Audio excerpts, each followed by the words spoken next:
Junior NTR తన పూర్తి సమయం సినిమాలకే వెచ్చించాలని నిర్ణయించుకున్నారు. సినిమా కెరీర్ మీదే దృష్టి పెట్టాలనుకుంటున్నారు.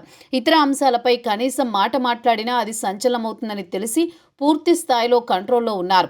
కానీ ఇలా ఉండడం కూడా తప్పే అన్నట్లుగా కొంతమంది టీడీపీ సోషల్ మీడియా కార్యకర్తలు ఇష్టం వచ్చినట్టుగా పోస్టులు పెడుతున్నారు. ప్రతి సినిమా ముందు రాజకీయంగా ఇదో పంచాయతీ అవుతోంది. దీనివల్ల ఎవరికైనా ఏమైనా ఉపయోగం ఉండే అవకాశం లేదు. లేనిపోని దూరం పెంచుకోవడం తప్ప.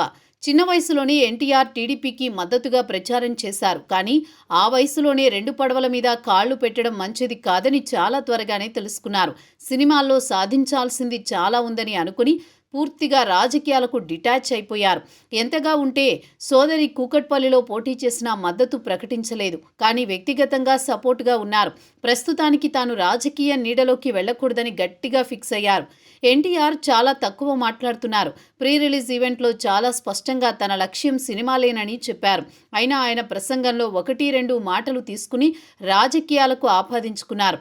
ఇటు టీడీపీ సోషల్ మీడియా ఆయనను కొడాలి నాని, వంశీలకు ముడిపెట్టి కొంతమంది పోస్టులు పెట్టారు.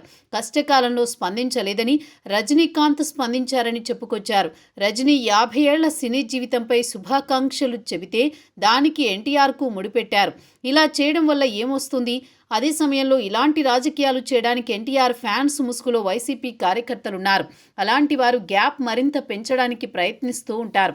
వీరితో ఈగో సమస్యలు పెట్టుకుని ఎన్టీఆర్ను టార్గెట్ చేస్తున్నారు. ఆయనను రాజకీయాల్లోకి లాగకుండా ఉండడమే ఆయనకు టీడీపీకి ఇచ్చే గౌరవంగా అనుకోవచ్చు.